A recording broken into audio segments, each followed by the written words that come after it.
Hello friends, मैं रोहित त्रिपाठी एक बार फिर से आप सभी का स्वागत करता हूं आपके अपने यूट्यूब परिवार जेवर स्टडी में। तो फ्रेंड्स, जैसा कि हम लोगों ने शुरू किया था इंडियन ज्योग्राफी और जिसको हम लोग मैप के थ्रू बहुत ही आसानी से याद कर रहे थे। तो इस क्रम में जो लास्ट वीडियो था उसमें मैंने आपका एक मॉक टेस्ट लिया था, जिसमें अभी तक मैंने जितना पढ़ाया था उससे रिलेटेड कुल 20 क्वेश्चंस थे, जिसमें से आई होप आप लोगों ने 18 क्वेश्चंस तो अपने मन से अटैम्प्ट किए ही होंगे। तो चलिए शुरू करते हैं अपना ये आज का सेशन। और ये अपना आज का सेशन शुरू करने से पहले फ्रेंड्स, हमारे जो भी फ्रेंड्स इस यूट्यूब चैनल पर पहली बार आ रहे हैं वो हमारे इस यूट्यूब चैनल को सब्सक्राइब करें, वीडियो को लाइक करके अपना फीडबैक कमेंट में ज़रूर दें और इस वीडियो को ज़्यादा से ज़्यादा अपने फ्रेंड्स और रिलेटिव्स के साथ शेयर करें ताकि उनके एग्ज़ाम्स के लिए भी हेल्पफुल साबित हो सके। तो चलिए फ्रेंड्स, शुरू करते हैं अपना आज का सेशन। आज का सेशन है कर्क रेखा 23 सही 1/2 डिग्री नॉर्थ पर स्थित है। 23 सही 1/2 डिग्री, इसको 23.5 डिग्री भी पढ़ सकते हैं। तो जो कर्क रेखा है वो 23.5 डिग्री नॉर्थ पर स्थित है।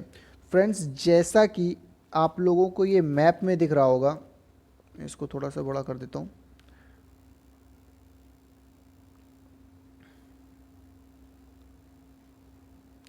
जैसा कि आप लोगों को ये मैप में दिख रहा होगा, ये है इक्वेटर, ये इक्वेटर है 0 डिग्री पर भूमध्य रेखा। ये है ट्रॉपिक ऑफ कैंसर कर्क रेखा 23.5 डिग्री पर, और ये है ट्रॉपिक ऑफ कैप्रिकॉर्न मकर रेखा, ये भी है 23.5 डिग्री पर।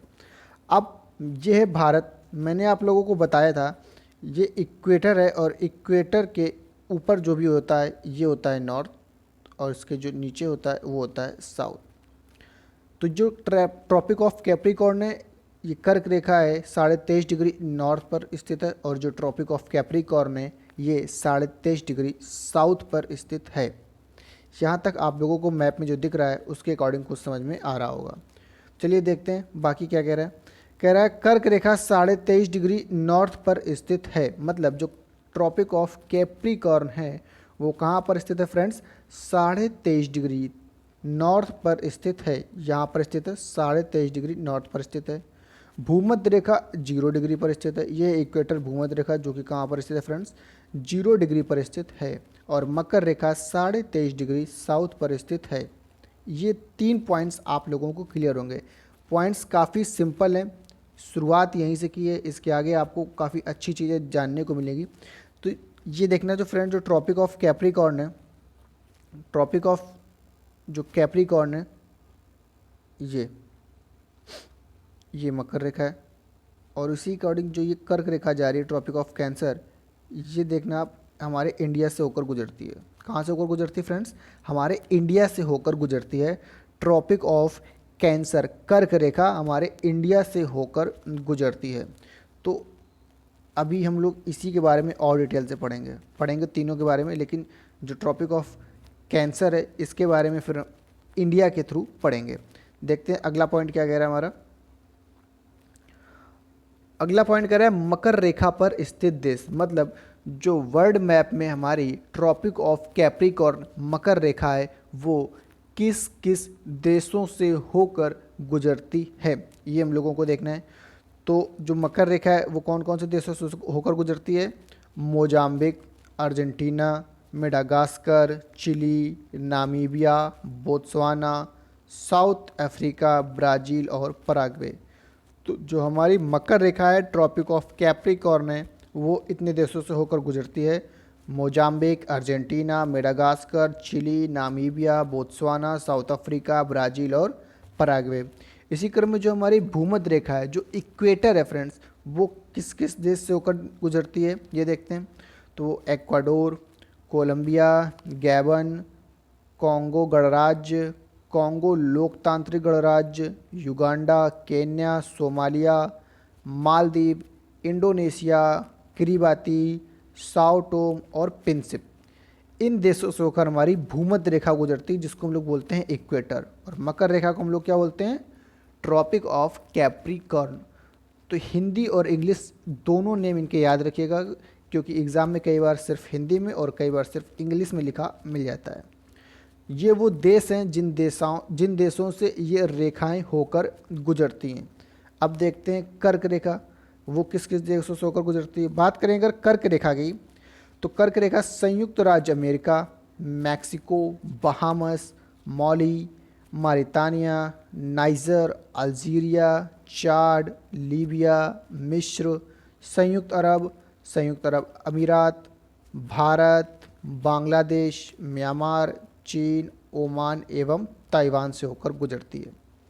कहाँ कहाँ से फ्रेंड्स? संयुक्त राज्य अमेरिका, मैक्सिको, बहामस, माली, Mauritania, niger, Algeria, Chad, Libya, मिस्र, संयुक्त अरब अमीरात, भारत, बांग्लादेश, म्यांमार, चीन, ओमान और ताइवान से होकर गुजरती है। ये वो देश हैं। अब देखिए इसमें आ गया हमारा भारत। तो बाकी देशों के बारे में तो जब हम वर्ल्ड ज्योग्राफी पढ़ेंगे तब जानेंगे। अभी हम पढ़ रहे हैं इंडियन ज्योग्राफी, तो हमारा भारत इम्पॉर्टेंट है। और अब अगर ये कर्क रेखा भारत से होकर गुजरती है, तो अब बात करते हैं भारत के अंदर ये किन किन राज्यों से होकर गुजरती है, ये हम लोग देखते हैं। तो चलते हैं अगले पॉइंट की ओर। अगला पॉइंट है कि कर्क रेखा भारत के किन किन राज्यों से होकर गुजरती है। अब अगर भारत से होकर गुजरती है अंदर, तो भारत के कुछ ऐसे राज्य होंगे जिन राज्यों से होकर ये कर्क रेखा गुजरती है। तो भारत के कुल कितने ऐसे राज्य हैं जिनसे कर्क रेखा होकर गुजरती है? सिंपल सा वन लाइनर सा क्वेश्चन बनता है कि कर्क रेखा भारत के कुल कितने राज्यों से होकर गुजरती है? तो कुल 8 राज्यों से होकर गुजरती है फ्रेंड्स। कितने राज्यों से होकर गुजरती है? 8 राज्यों से होकर गुजरती है। और वो राज्य कौन कौन से हैं? गुजरात, राजस्थान, मध्य प्रदेश, छत्तीसगढ़, झारखंड, पश्चिम बंगाल, त्रिपुरा और मिजोरम। ये जो लिखे हुए हैं राज्य, ये एक क्रम में लिखे हुए हैं पश्चिम से पूर्व। हम अगर बात करें कर्क रेखा की, इसका एक क्रम पूछा जाता है कि कर्क रेखा भारत के किन किन राज्यों से होकर गुजरती है। राज्यों को पश्चिम से पूर्व की ओर लिखिए। ये क्वेश्चन बनता है डायरेक्शन के अकॉर्डिंग, कभी पश्चिम से पूर्व पूछता है तो कभी पूर्व से पश्चिम भी पूछता है। तो अगर बात करें पश्चिम से पूर्व की, वेस्ट टू ईस्ट की बात करें, तो हमारा ये क्रम एकदम सही लिखा हुआ है। गुजरात, राजस्थान, मध्य प्रदेश, छत्तीसगढ़, झारखंड, पश्चिम बंगाल, त्रिपुरा और मिजोरम। और अगर बात करें कि पूर्व से पश्चिम, ईस्ट टू वेस्ट, किन किन राज्यों से होकर गुजरती है, तो यही क्रम हम उल्टा कर देंगे। पहले आ जाएगा मिजोरम, फिर त्रिपुरा, पश्चिम बंगाल, झारखंड, छत्तीसगढ़, मध्य प्रदेश, राजस्थान और लास्ट में आ जाएगा हमारा गुजरात। तो ये आपको सिर्फ एक क्रम याद रखना है, कौन सा? और वो है वेस्ट टू ईस्ट, मतलब पश्चिम से पूर्व की ओर किन किन राज्यों से होकर गुजरती है। सिर्फ एक क्रम याद रखना है। और जैसे ही आपसे दूसरा क्रम पूछता है तो आप इसको पीछे की तरफ से लिखना शुरू कर देंगे। मिज़ोरम से लिखना स्टार्ट करेंगे और गुजरात तक आएंगे, तो हमारा क्रम एकदम ये उल्टा हो जाएगा, पूर्व से पश्चिम की ओर। आई होप इतना आप लोगों को क्लियर होगा। कुल 8 राज्यों से होकर गुजरती है और वो 8 राज्य हैं गुजरात, राजस्थान, मध्य प्रदेश, छत्तीसगढ़, झारखंड, पश्चिम बंगाल, त्रिपुरा और मिजोरम। काफ़ी इजी क्वेश्चन है और एग्ज़ाम में पूछ लिया जाता है, तो आई होप ये छोड़कर मत आइएगा, क्योंकि ये एकदम फ्री के नंबर होते हैं। चलते हैं अगले पॉइंट की ओर। फ्रेंड्स, अगर सेशन पसंद आ रहा हो तो सेशन को लाइक करके शेयर ज़रूर करें। यह है मैप और आप देख सकते हैं मैप में किन किन राज्यों से होकर ये गुजर रही है। बात करें ट्रॉपिक ऑफ कैंसर कर्क रेखा की, तो ये 24 डिग्री के नीचे है, मतलब 23.5 डिग्री से होकर जा रही है। फ्रेंड्स, कहाँ से जा रही है? 23 से ही 1/2, 23.5 डिग्री से होकर गुजर रही है। अब ये है इसका क्रम, वेस्ट टू ये ईस्ट यहाँ तक आता है। वेस्ट टू ईस्ट आता है तो सबसे पहले नंबर 1 पर है गुजरात, फिर ये राजस्थान है, फिर मध्य प्रदेश, फिर ये छत्तीसगढ़ है, फिर ये झारखंड, ये वेस्ट बंगाल, पश्चिम बंगाल है। उसके बाद यहाँ पर जो 7 नंबर पर है फ्रेंड्स, ये है त्रिपुरा। और त्रिपुरा मैंने आपको बताया था एकमात्र ऐसा राज्य है जो बांग्लादेश से तीनों तरफ से घिरा हुआ राज्य है। बांग्लादेश से तीनों तरफ से घिरा हुआ राज्य है हमारा त्रिपुरा। तो 7 नंबर पर है त्रिपुरा। और ये लास्ट में जो नंबर 8 है, ये है हमारा मिजोरम है फ्रेंड्स। कौन सा है? मिजोरम है। तो ये आपके जो स्टेट हैं ये एकदम क्रमबद्ध लिखे हुए हैं, तो आप एक बार मैप के थ्रू देख के भी याद करेंगे तो आपको काफ़ी आसानी रहेगी। गुजरात, राजस्थान, मध्य प्रदेश, छत्तीसगढ़, झारखंड, पश्चिम बंगाल, त्रिपुरा और मिजोरम, ये मैप में आप एक बार इन राज्यों को देख लीजिए और क्रम एक बार फिर से आप दोहराइए ताकि आपको एकदम अच्छे से याद हो जाएगा। मैप में आई होप आप लोगों को एकदम क्लियर दिख रहा होगा कि किन किन राज्यों से होकर गुजरती है और उसका क्रम क्या है। और ये वेस्ट टू ईस्ट है, किस प्रकार से हैं ये, वेस्ट टू ईस्ट ये हैं। अब देखते हैं, पॉइंट कह रहा है रांची शहर कर्क रेखा पर स्थित है। क्वेश्चन इस प्रकार से भी बनते हैं कि कौन सा शहर है जो कर्क रेखा पर स्थित है। तो ऐसा कौन सा शहर है फ्रेंड जो कर्क रेखा पर स्थित है, तो वो है फ्रेंड्स रांची शहर है जो कि कर्क रेखा पर स्थित है। और रांची किस राज्य की राजधानी है, तो रांची है झारखंड की, जो नंबर 5 पे हमारा जो आपको राज्य दिख रहा है उस झारखंड की राजधानी है रांची। तो रांची शहर जो है वो कर्क रेखा पर ही स्थित है। बात करें गांधीनगर और भोपाल की, तो गांधीनगर और भोपाल कर्क रेखा के सबसे निकट स्थित हैं। गांधीनगर मतलब गुजरात की कैपिटल और भोपाल मतलब मध्य प्रदेश की कैपिटल। तो ये गुजरात और मध्य प्रदेश की जो राजधानी है वो कर्क रेखा के सबसे निकट स्थित हैं। झारखंड की राजधानी कर्क रेखा पर स्थित है और गुजरात और मध्य प्रदेश की राजधानी कर्क रेखा के सबसे निकट स्थित है। काफ़ी क्लोज क्वेश्चन बनता है, अच्छे से समझिएगा कि ऐसा कौन सा राज्य है जिसकी राजधानी कर्क रेखा पर स्थित है, मतलब जिसकी राजधानी से होकर कर्क रेखा जाती है। ट्रॉपिक ऑफ कैंसर जिसकी राजधानी से होकर जाती है तो वो है झारखंड। और अगर शहर का नाम पूछे तो रांची। और अगर क्वेश्चन पूछे ऐसे कौन से राज्य हैं जिनकी राजधानियाँ या फिर राजधानी कर्क रेखा के सबसे निकट स्थित है, मतलब जो कर्क रेखा है उनकी राजधानियों के काफ़ी पास से होकर गुजरती है लेकिन वो राजधानी से होकर नहीं गुजरती है, तो वो है गुजरात और मध्य प्रदेश की राजधानी गांधीनगर और भोपाल। आई होप इतना आप लोगों को क्लियर होगा। चलते हैं अगले पॉइंट्स की ओर। अगला पॉइंट कह रहा है समय जोन व मानक समय। हमारी जो वर्ल्ड मैप है इसमें एक टाइम लाइन होती है जिसके अकॉर्डिंग हम अपना टाइम शेड्यूल सेट करते हैं। अब टाइम लाइन क्या होती है, जैसा कि आप लोगों ने देखा होगा जो इंडिया का टाइम है उसमें जब भी आप कभी कहीं पर टाइम वगैरह सेट करते होंगे तो उसमें ऐसे लिखा रहता होगा +GMT 5:30 ये लिखा रहता होगा। अब ये क्यों लिखा रहता है, हम जब भी कहीं पर टाइम सेट करते हैं तो ये लिखा रहता है, हम देख लेते हैं लेकिन कभी जानने की कोशिश नहीं की ये क्यों लिखा रहता है। हो सकता है कुछ लोग जानते भी हो, तो चलिए आज इसके बारे में डिटेल से जानते हैं कि ये क्यों लिखा रहता है और इसका मतलब क्या होता है। तो बात करें समय जोन व मानक समय की, तो विश्व को 24 समय जोन में विभाजित किया गया है। जो वर्ल्ड है, जो हमारा वर्ल्ड मैप है उसको टोटल 24 समय जोन में विभाजित किया गया है। और इन समय जोनों को ग्रीनविच मीन टाइम व मानक समय में 1 घंटे के अंतराल के आधार पर विभाजित किया गया है। तो ये जो समय जोन है इनको ग्रीनविच टाइम ये पॉइंट याद रखिएगा, ग्रीनविच मीन टाइम जो ये +GMT होता है तो इसका फुल फॉर्म होता है ग्रीनविच मीन टाइम। क्या फ्रेंड्स होता है इसका full form, Greenwich mean time. ये जो लिखा हुआ है ग्रीनविच मीन टाइम ये GMT का फुल फॉर्म होता है। अब हम अभी इसके बारे में भी समझेंगे कि ये प्लस क्यों लगा होता है, धीरे धीरे सब समझेंगे, लेकिन इसका जो फुल फॉर्म है वो होता है ग्रीनविच मीन टाइम। ये GMT का फुल फॉर्म होता है जो हम लोगों को लिखा हुआ मिलता है जब कभी भी हम मोबाइल वगैरह में टाइम सेट करते हैं।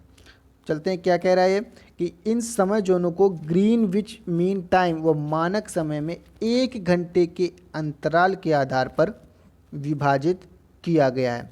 कितने घंटे के अंतराल के आधार पर? 1 घंटे के अंतराल के आधार पर, अर्थात प्रत्येक जोन 15 डिग्री के बराबर होता है। कितने डिग्री के बराबर होता है? 15 डिग्री के बराबर होता है। हो सकता है अभी कुछ लोगों को ये समझ में ना आ रहा हो कि क्या होता है 15 डिग्री, और ये तो सब मैथ में पढ़ने को मिलता है, ये ज्योग्राफी में कहाँ से आ गया। तो अभी सिर्फ आप इसको पढ़िए और याद करिए। मैं अभी आगे आपको जैसे ही भारत का जो मानक समय है उसके अकॉर्डिंग जब बताऊंगा कि भारत का मानक समय जो रेखा है वो कितने डिग्री से होकर गुजरती है, और इस अकॉर्डिंग से जो हमारा भारत का समय है वो इसमें प्लस GMT 5:30 और क्यों लिखा होता है, तो अभी मैं आप लोगों को इस थोड़ा सा एक सॉल्यूशन है उसको सॉल्व करके भी बताऊंगा, जिससे आप लोगों को समझ में आ जाएगा कि ये डिग्री और समय का क्या मैटर है। तो अभी सिर्फ आप इस फैक्ट्स को थोड़ा सा पढ़िएगा और समझने की कोशिश कीजिएगा कि 1 घंटे के अंतराल के आधार पर विभाजित किया गया है, अर्थात प्रत्येक जोन 15 डिग्री के बराबर होता है। कितने डिग्री के बराबर होता है फ्रेंड्स? 15 डिग्री के बराबर होता है। ग्रीनविच याम्योत्तर 0 डिग्री देशांतर पर स्थित है। जो ये ग्रीनविच है, GMT टाइम है, ये 0 डिग्री देशांतर पर स्थित है। जब मैंने आपको भारत का अक्षांशीय व देशांतरी विस्तार बताया था फ्रेंड्स, तो आप लोगों को याद होगा कि जो इस प्रकार की लाइनें होती थीं वो अक्षांशीय होती थीं, और जो इस प्रकार की लाइनें होती थीं वो देशांतरी होती थी। तो इस प्रकार की जो देशांतरी लाइनें थीं उनमें से जो वर्टिकल में जो 0 डिग्री की लाइन होती है उसको बोलते हैं 0 डिग्री देशांतर। वर्टिकल्स में जो 0 डिग्री की लाइन होती है उसको बोलते हैं 0 डिग्री देशांतर। तो जो हमारा एक ग्रीनविच मीन टाइम है ये 0 डिग्री देशांतर पर स्थित है फ्रेंड्स। कितने डिग्री? 0 डिग्री देशांतर पर स्थित है। और जो कि ये 0 डिग्री देशांतर है ये किन किन देशों से होकर गुजरती है? तो ये ग्रीनलैंड, नार्वेनियन सागर, ब्रिटेन, स्पेन, अल्जीरिया, फ्रांस, माले, बुर्किना फासो, घाना व दक्षिण अटलांटिक समुद्र से होकर ये 0 डिग्री देशांतर गुजरती है। तो ये 0 डिग्री देशांतर जो लाइन है फ्रेंड्स, ये किन किन देशों से होकर गुजरती है? ग्रीनलैंड, नार्वेनियन सागर, ब्रिटेन, स्पेन, अल्जीरिया, फ्रांस, माले, बुर्किना फासो, घाना व दक्षिण अटलांटिक समुद्र से होकर गुजरती है। और प्रत्येक देश का मानक समय ग्रीनविच टाइम के आधा घंटा के गुणक के अंतर पर होता है। कितने? आधा घंटा, मतलब 30 मिनट्स के गुणक के अंतर में होगा। जितने भी देशों का जो टाइम होता है वो या तो 30 मिनट्स आगे या पीछे होगा, उसके बाद इसके गुणक 30 मिनट्स के बाद 1 घंटा, फिर 1.5 घंटा, 2 घंटा, 2.5 घंटा, उसी हिसाब से आगे या पीछे होता है। अब ये आगे कहीं पर आगे और कहीं पर पीछे क्यों होता है? तो 0 डिग्री की है जब हम चलते हैं प्लस की तरफ, 1 डिग्री, 2 डिग्री, 3 डिग्री, तो ये टाइम प्लस में चलता है। उसी प्रकार से ग्लोब होता है जो आपने देखा होगा, गोल होता है, तो जब ऐसे ही घूम के ये आती है लाइंस, फिर जो 0 डिग्री की इधर आ जाती हैं, 0 डिग्री के सामने 180 तक तो ये प्लस तक होता है, और 180 के बाद जितने भी ये आते हैं तो इधर टाइम माइनस में होना शुरू हो जाता है। क्या हो जाता है फ्रेंड्स? इधर टाइम जो होता है वो माइनस में होना शुरू हो जाता है। ये ग्लोब हुआ, अगर हमारा ग्लोब में यहाँ पर अगर 0 डिग्री है तो यहाँ से टाइम 0 डिग्री है तो यहाँ से तो टाइम बढ़ना शुरू होगा प्लस में। उसके बाद इसके एक सामने जब पहुँचेगा 180 डिग्री में, तो उसके जब इधर से चलेगा इधर, तो टाइम हो जाएगा हमारा माइनस में होना शुरू हो जाएगा। तो यहाँ से यहाँ तक टाइम माइनस में होता है और यहाँ से यहाँ तक टाइम प्लस में होता है। मतलब यहाँ से यहाँ तक जितने भी देश हैं वो हमारे प्लस, मतलब इस समय रेखा से आगे रहते हैं। जितना भी टाइम होता है ग्रीनविच में, ग्रीनविच एक शहर का नाम है, तो जितना भी ग्रीनविच में ये टाइम होता है उससे आगे चलता है। और उसके बाद जो यहाँ पे हमारे देश पड़ेंगे उनका टाइम ग्रीनविच के टाइम से आधे घंटे के या फिर 30 मिनट के गुणक के अकॉर्डिंग पीछे चलता है। आई होप इतना आप लोगों को यहाँ तक क्लियर होगा। चलते हैं अगले पॉइंट्स की ओर। अगला पॉइंट्स कह रहा है भारतीय मानक समय रेखा। तो ये जो था जो विश्व में मानक समय रेखा का क्या रोल था, ये उसके बारे में बात थी। अब बात करते हैं भारतीय मानक समय रेखा की। भारतीय मानक समय रेखा ये क्या है? भारत में 82.5 डिग्री पूर्वीय देशांतर, 82.5 डिग्री पूर्वी देशांतर। जब मैंने आपको भारत की स्थिति के बारे में बताया था तो ग्लोब में मैंने आपको डायरेक्शन के बारे में बताया था, north, south, east, west. North और साउथ के बारे में तो मैंने अभी आपको भी बता दिया, फिर से रिवाइज हो गया होगा।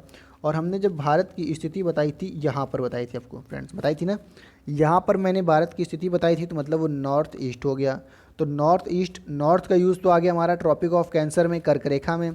अब जो ईस्ट का यूज़ है 0 डिग्री, यहाँ से अगर 0 डिग्री है तो 0 डिग्री की तरफ अगर हम भारत की तरफ बढ़ेंगे तो मतलब हम किस ओर बढ़ रहे हैं फ्रेंड्स, ईस्ट डायरेक्शन की ओर बढ़ रहे हैं। किस डायरेक्शन की ओर बढ़ रहे हैं, ईस्ट डायरेक्शन की ओर बढ़ रहे हैं, मतलब पूर्व दिशा की ओर बढ़ रहे हैं। तो ये कह रहा है कि भारत में 82.5 डिग्री पूर्वी देशांतर, कौन सा देशांतर, पूर्वी देशांतर, मतलब हम पूर्व की ओर चले हैं। और अगर हम 0 डिग्री से इधर की ओर चले हैं तो मतलब हमारा समय कैसा होगा, प्लस में रहेगा, आगे रहेगा, ठीक है ना।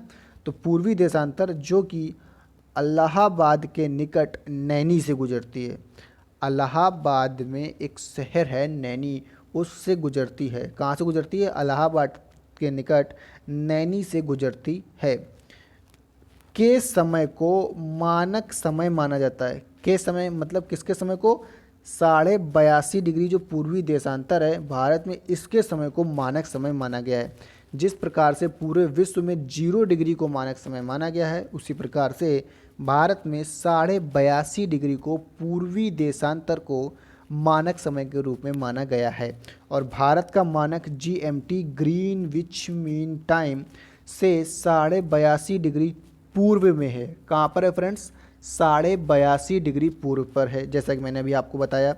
जिसका अर्थ है कि हमारा मानक समय ग्रीनविच के मानक समय से 5.5 घंटे आगे है। कितना आगे है फ्रेंड्स, 5.5 घंटे आगे है, 5.5 घंटे आगे है। अभी ऐसे क्यों आगे है 5.5 घंटे, हम ये भी अभी आपको बताएंगे। इसके लिए एक छोटी सी कैलकुलेशन है, वो भी मैं करके बताऊंगा अभी आप लोगों को।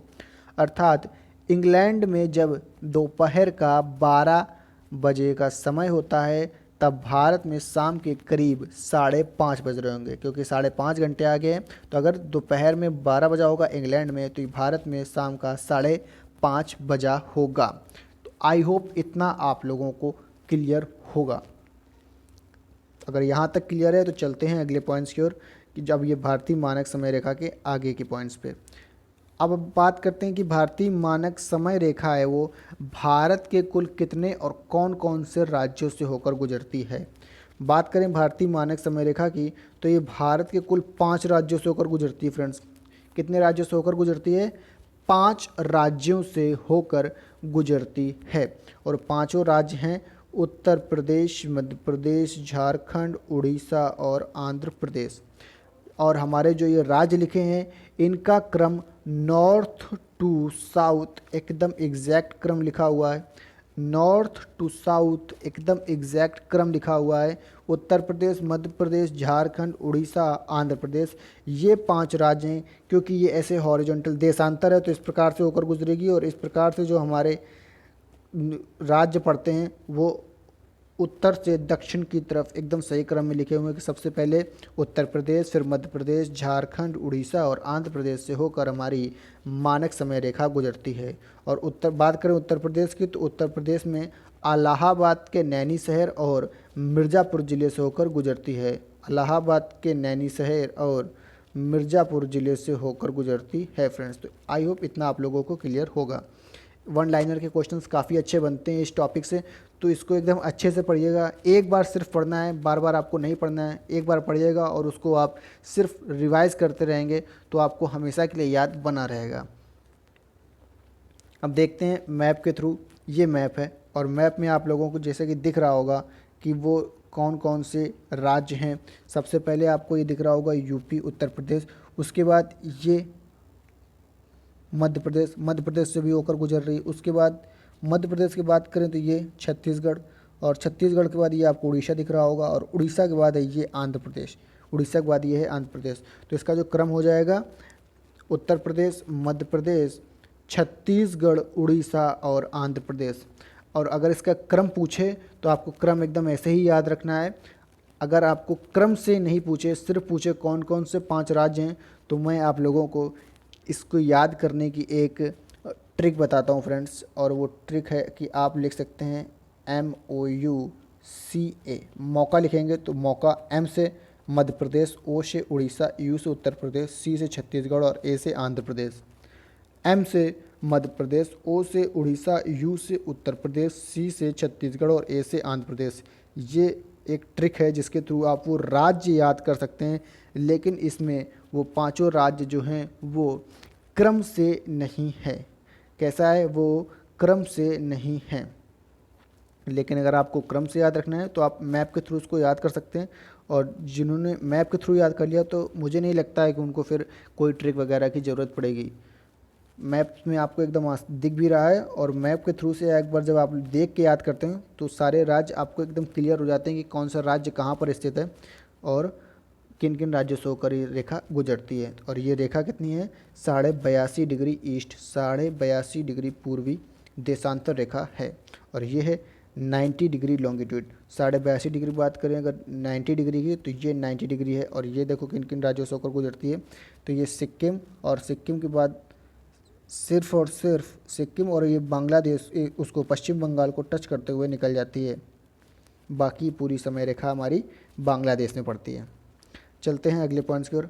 अगले पॉइंट, अब ये पेज मैंने ब्लैंक रखा है क्योंकि इसमें आपको कैलकुलेशन करके समझानी है कि किस प्रकार से हमारा समय 5.5 घंटे आगे है ग्रीनविच मीन टाइम से। अगर आपने देखा होगा ग्लोब को, तो ग्लोब हमारा एकदम गोल होता है, और जिस प्रकार से जो भी चीज़ हमारी गोल होती है हम जानते हैं कि वो टोटल 360 डिग्री की होती है। फ्रेंड्स, कितनी होती है? 360 डिग्री की होती है। अब अगर आज सुबह सूर्य निकला है तो कल सुबह भी ऑलमोस्ट उसी टाइम पर सूर्य निकलता है। मतलब सूर्य तो वहीं रहता है, हमारी पृथ्वी क्या करती है? पूरी घूम जाती है। तो हमारी पृथ्वी में अगर हमें आज सूर्य दिखाई पड़ा है सपोज सुबह 7 बजे, तो कल भी अप्रॉक्सीमेटली 7 बजे ही हमको सूर्य दिखाई पड़ता है। इसका मतलब जो पृथ्वी होती है वो पूरे 24 घंटे में अपना एक चक्कर लगा लेती है। हम मानते हैं कि पृथ्वी जो होती है पूरे 24 घंटे में अपना एक चक्कर लगा लेती है। मतलब जो उसका जो 360 डिग्री का रोटेशन होता है वो कितनी देर में कवर कर लेती है? वो 24 आवर में कवर कर लेती है। कितनी देर में कवर कर लेती है फ्रेंड्स? वो 24 आवर में कवर कर लेती है। और अगर बात करें 24 आवर की, 24 घंटे की, तो 24 घंटे में मिनट कितने होते हैं फ्रेंड्स? 24 घंटे में अगर मिनट की बात करें तो वो होते हैं 1440 मिनट। 24 में आप 60 का मल्टीप्लाई करा के आप ये मिनट निकाल सकते हैं। जब घंटे से मिनट निकाला जाता है तो उसमें 60 का मल्टीप्लाई कराया जाता है, तो 24 में आप 60 का मल्टीप्लाई कराएंगे तो इतना ही आएगा। तो मतलब अगर 360 डिग्री घूमने में कुल 1440 मिनट लगता है, तो 1 डिग्री घूमने में पृथ्वी को कितना मिनट लगता होगा? अब 1 डिग्री घूमना है तो मतलब हम 1440 को 360 से डिवाइड करा देंगे। तो हमारा जो आंसर आएगा वो आ जाएगा 4 मिनट। 1 डिग्री अगर हमारी अर्थ घूमती है तो 1 डिग्री घूमने में उसको 4 मिनट लगता है। अगर जो हमारी अर्थ है वो पूरी 360 डिग्री का रोटेशन 24 घंटे में कवर करती है, मतलब 1440 मिनट में कवर करती है, तो 1 डिग्री इसको रोटेशन घूमने में 1 डिग्री जो इसको घूमती है उसको कितना समय लगेगा? कुल 4 मिनट लगेगा हमारी अर्थ को 1 डिग्री घूमने में। और जो हमारी भारत की मानक समय रेखा है वो कितनी है फ्रेंड्स? वो है 82.5 डिग्री। 82.5 डिग्री, 82.5 डिग्री है फ्रेंड्स। ग्रीनविच मीन टाइम से 82.5 डिग्री है। और अगर 82.5 डिग्री है, 1 मिनट लगता है, 1 डिग्री लगता है घूमने में 4 मिनट, तो 82.5 डिग्री घूमने में कितना टाइम लगेगा? तो 82.5 इंटू 4 करेंगे, 82.5 इंटू 4 करेंगे तो हमारा आंसर आ जाएगा। चलिए करके देखते हैं। 82.5 डिग्री 4 अगर हम करते हैं, 82.5 इंटू 4 करेंगे तो आएगा 330। अगर 4 मिनट था ये तो 330 मिनट आ जाएगा। कितना आ जाएगा? 330 मिनट आ जाएगा। मतलब 82.5 डिग्री घूमने में 330 मिनट लगते हैं। अब 330 मिनट लगे तो इसको हम बनाएंगे कुल घंटे और मिनट में, तो 300 जो मिनट हुए ये तो हो गए हमारे 5 घंटे। 300 जो मिनट हुए ये तो हो गए हमारे 5 घंटे, और बचा जो 30 मिनट तो ये रहेगा हमारा 30 मिनट। इस प्रकार से आपने देखा कि जो हमारा भारत का मानक समय रेखा है वो ग्रीनविच मीन टाइम से कुल 5 घंटे 30 मिनट आगे है। कितना आगे है फ्रेंड्स? 5 घंटे 30 मिनट आगे है। इसीलिए लिखा जाता है प्लस GMT 5:30 ऐसे लिखा जाता है कि जो ग्रीनविच मीन टाइम से वो हमारा आगे है, प्लस है कितना है 5:30, 5.5 घंटे आगे है। और 5.5 घंटों को अगर हम मिनट में लिखना चाहें तो कुल 330 मिनट आगे है। तो आई होप आपको ये कैलकुलेशन समझ में आएगी। ये सिर्फ कैलकुलेशन इस वजह से थी कि अभी तक आपके मन में जितने क्वेश्चंस बन रहे होंगे कि ये डिग्री है कि 1 घंटे के अंतराल में बांटा गया है, इसका मतलब 15 डिग्री, तो इसका सब क्या मतलब था, अब आप लोगों को यहाँ से सब कुछ समझ में आ गया होगा। आई होप यहाँ तक आप लोगों को बातें क्लियर होंगी। अभी तक हमने बात की थी ट्रॉपिक ऑफ कैंसर, कर्क रेखा की, इक्वेटर भूमध्य रेखा की, और ट्रॉपिक ऑफ कैप्रिकॉर्न मकर रेखा की। और कर्क रेखा किन किन देशों से होकर गुजरती है पहले तो हमने वो देखा। अगर इसी में आता था हमारा देश भारत, पढ़ रहे हैं हम इंडियन ज्योग्राफी, तो भारत के बारे में पूरी डिटेल जाननी बहुत ज़रूरी होती है। तो अब भारत के किन किन राज्यों से होकर गुजरती है, भारत के कुल 8 राज्यों से होकर गुजरती है। गुजरात, राजस्थान, मध्य प्रदेश, छत्तीसगढ़, झारखंड, पश्चिम बंगाल, त्रिपुरा और मिजोरम।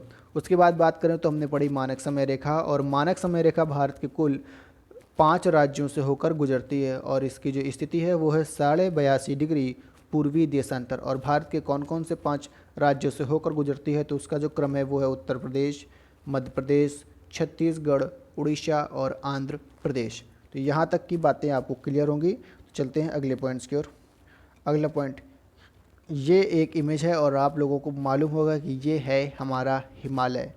हिमालय को भारत का रक्षक कहा जाता है। क्या कहा जाता है फ्रेंड्स? भारत का रक्षक कहा जाता है, क्योंकि ये जैसे हमारे बॉर्डर पे सेना तैनात होती है, हमारे जवान तैनात होते हैं, उसी प्रकार से अगर आप को मैप में मालूम होगा, या फिर जिन फ्रेंड्स को अभी हिमालय के बारे में मालूम है किस तरीके से है, उस पर्वत श्रृंखला कहाँ तक फैली हुई है, तो वो एक पूरी लाइन बनाता है, जिसको शायद चढ़ना किसी भी देश की सेना के लिए काफ़ी मुश्किल होता है। इसलिए बोला जाता है कि जो हिमालय है ये भारत का रक्षक बन के खड़ा हुआ है।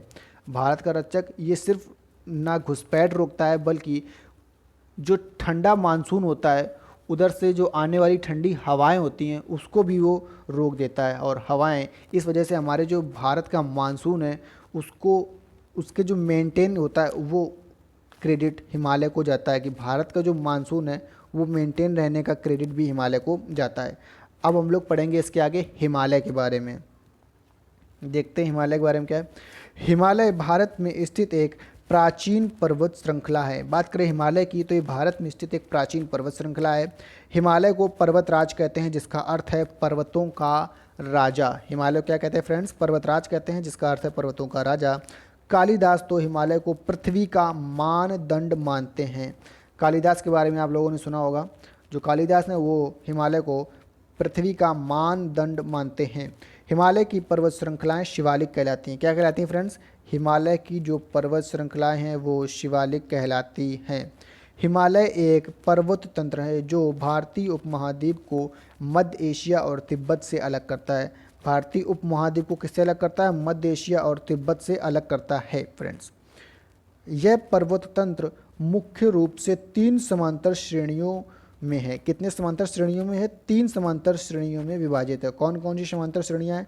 महान हिमालय, जिसको बोलते हैं ग्रेटर हिमालय, मध्य हिमालय और शिवालिक।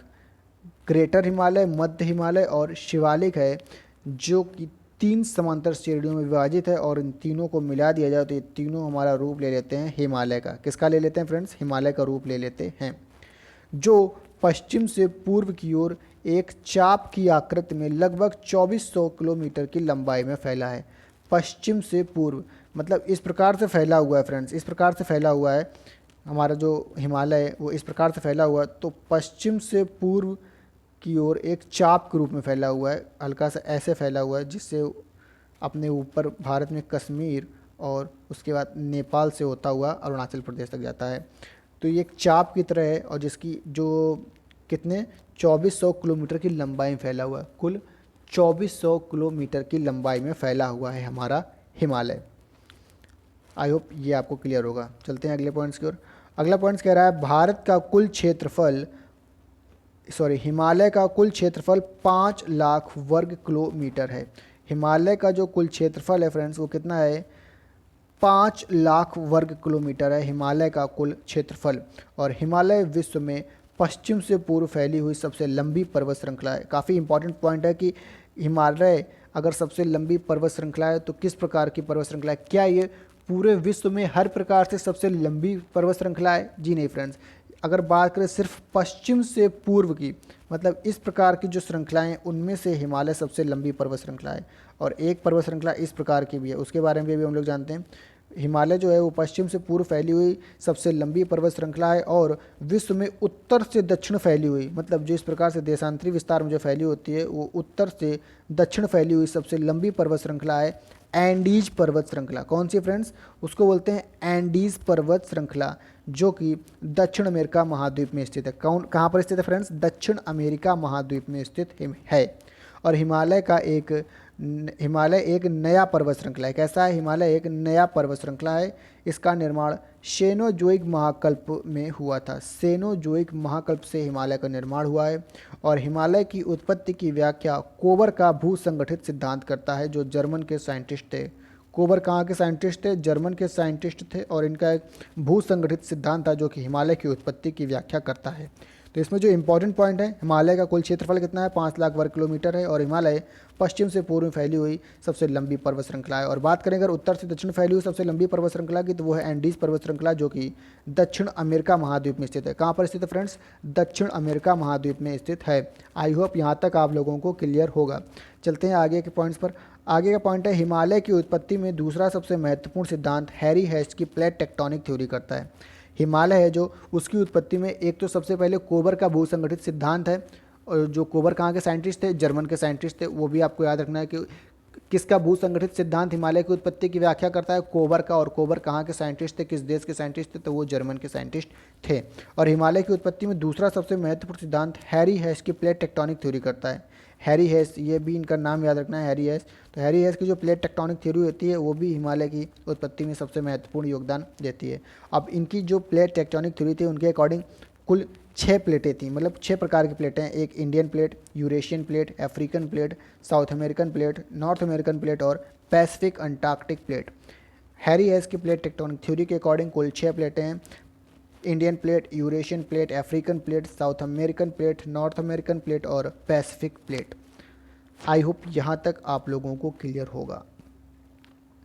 तो ये था फ्रेंड्स हमारा आज का सेशन, जिसमें हम लोगों ने कर्क रेखा, भूमध्य रेखा, मकर रेखा के साथ साथ मानक समय रेखा और भारतीय मानक समय रेखा के बारे में जाना। भारतीय मानक समय रेखा हमारा किस प्रकार से जीएमटी से, ग्रीनविच मीन टाइम से आगे है और कितना आगे है, इसके बारे में हम लोगों ने जाना। उसके बाद हम लोगों ने पढ़ाया है हिमालय के कुछ पॉइंट्स के बारे में जो हिमालय का इतिहास बताते हैं और हिमालय की उत्पत्ति कैसे हुई इसके बारे में बताते हैं। तो फ्रेंड्स, अगर आज का ये सेशन आप लोगों को पसंद आया हो तो इस वीडियो को लाइक करके अपना फीडबैक कमेंट में ज़रूर दें। इससे हमको मोटिवेशन मिलता है और हम आप लोगों के लिए और अच्छा से अच्छा वीडियो ला सकते हैं।